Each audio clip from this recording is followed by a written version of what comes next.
Bismillahirrahmanirrahim. Welcome student in a new task of C++ program. Today we'll discuss the array swap problem.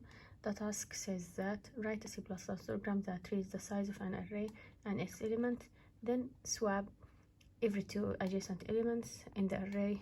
If the second element is less than the first one, the program should print the new array and the number of swaps. As you see here, the question asks us to define an array and to with a specific size to be entered by user. Then we have to change or to make a swap between the two adjacent elements. Every two adjacent element if the second element is less than the first one. So the input for this task will be the number of elements in the array, the size of the array, and the second line supposed to be the numbers or the array elements.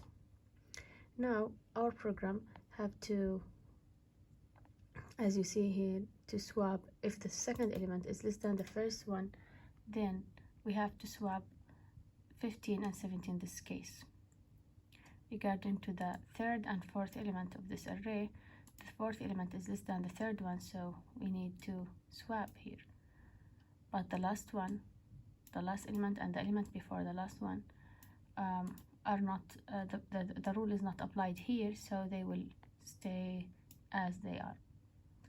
After printing out the new array, we need to print out the number of swap done based on this rule. Okay. Now our program should have three main operations. The first one to define an array, to declare an array and to enter value for it. Then to doing the swap operation based on this rule. If the second element is less than the first, then swap those two elements, otherwise keep them as they are. And finally we need to print out the array. So first we define the size of the array as an integer value, and we will let the user enter this number.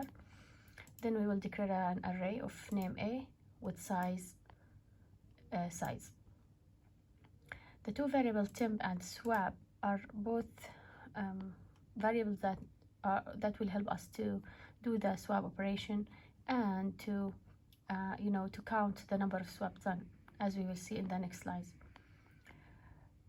As for line 9 and 10, as you see here, we walk through a loop from I equals 0 to size minus 1, and in this in each iteration of this loop, we will ask user to input or to enter an element for the array, an integer element for array A. Now, after we have an array of size,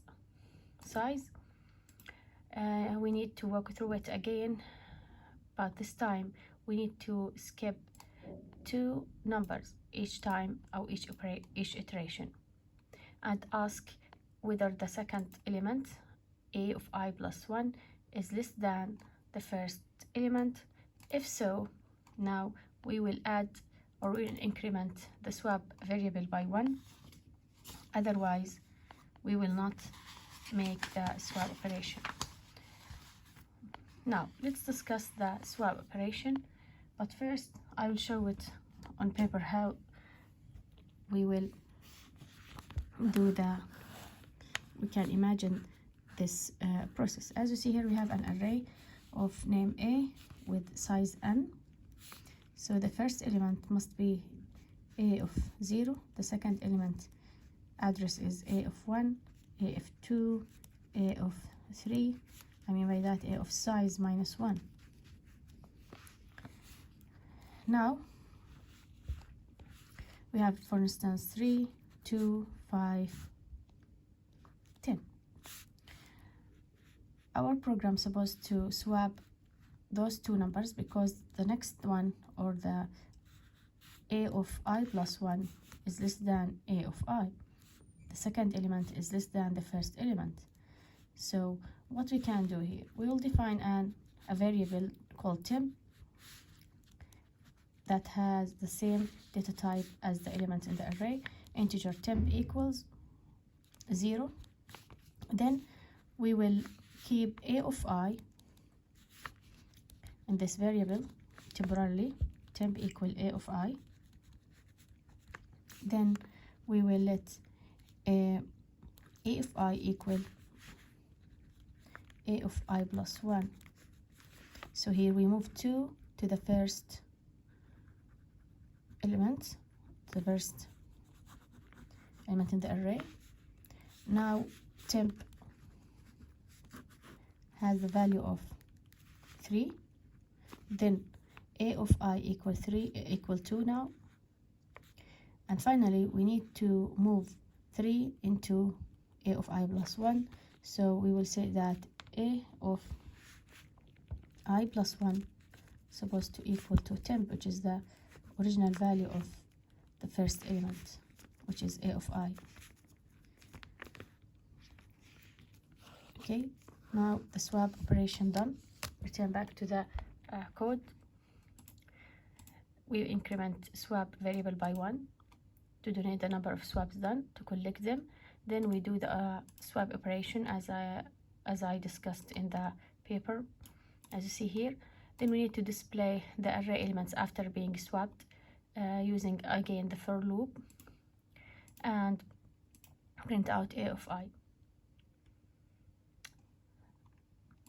Just another note here, as you see, we increment the array by 2 at a time, so we jump 2 elements, and this is why, because when we swap the first 2 elements, then we jump to the third one, to the third element. So each swap operation needs 2 elements of the array. Then I need to jump another 2 elements, another new 2 elements in the array, etc.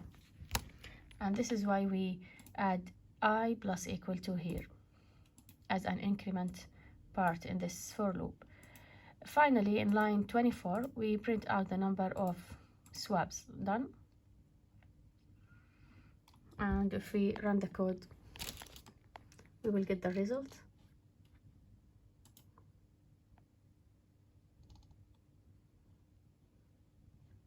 If you need to custom your input with an array of size 3, the first element, for instance, 4, 1, 2. Now the number of swaps that will be held in this case will be 1, and the code supposed to swap only the first 2 elements of the array, because the second one is less than the first one, so 1 becomes the first element and 4 goes for the second element, and 2 remain the same because there is no other elements beside them to compare. So the number of swap done here is 1. Hopefully this will help you. Thank you for watching, and goodbye.